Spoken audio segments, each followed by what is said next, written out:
Նախ նեղ կազմով հանդիպեցին ԱՊՀ երկրների արտաքին գործերի նախարարները։ Կլոր սեղանի շուրջ Հայաստանը ներկայացնում է փոխարտգործնախարար Մնացական Սաֆարյանը։ Հետո արդեն արտգործնախարարների առանձին հանդիպումն է Ռուսաստան Կենտրոնական Ասիա ձևաչափով։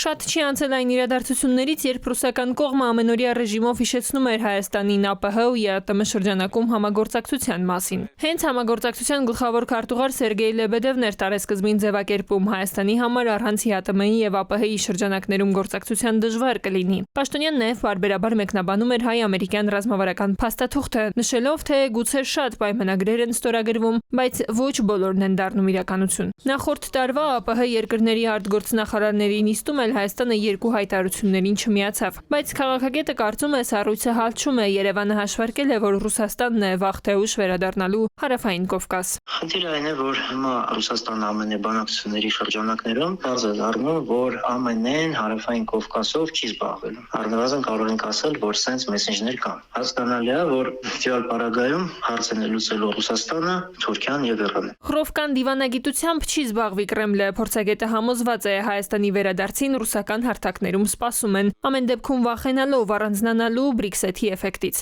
Հեռանալն ու հետո ինքնուրույն վերադառնալը ինքնին մեծացնում է հարթակի կշիռը։ Իսկ ինչ պլաններ ունի Ռուսաստանը մեր տարածաշրջանում, դրանք պարզ են, կոնկրետ է ձևակերպում փորձագետը։ Ռուսաստանի համար ամենակարևորը այն է, որ ինքը վերահսկող դեր ունենա, այսինքն հյուսիս հարավը ապահովի, իսկ արևելք, արևմուտքը կամ պետքա փակ լինի, կամ պետք է լինի իրաց հսկողության տակ։ Եվրոմիությունը արդեն բազմաթիվ կետերով ուզում է համագործակցի Միջին Ասիայի հետ, եւ Ռուսաստանը անցալել է որպես ճշնամական ակտ եւ մտածել է ոնց փակի է հարցը։ Ինքը փակելու է Եվրոպայի մուտքը Միջին Ասիա։ Իդեպ նախորդից հայկական մամուլը գրում է, թե մայիսի 9-ին Մոսկվայում երակողմ հանդիպում է նախատեսված։ Փաշինյան-Պուտին-Ալիև հանդիպմանը ըստ լրատվամիջոցների նաև փաստաթղթի ստորագրում է պլանավորվում։ Լուրը հերքում են կառավարությունից։ Եթե անգամ նման բան տեղի ունենա, ապա փորձագետը չի կարծում, թե խոսք կարող է լինել խաղաղության պայմանագրի մասին։ Գուցե տեխնիկական որևէ փաստաթուղթ, որը հղում կանի նախորդ երակողմ պայմանավորվածություններին, բայց որ Ալիևը խաղաղության մասին փաստաթղթի տակ չի ստորագրի, անգամ նրա հրապարակային նարատիվն է դա հաստատում։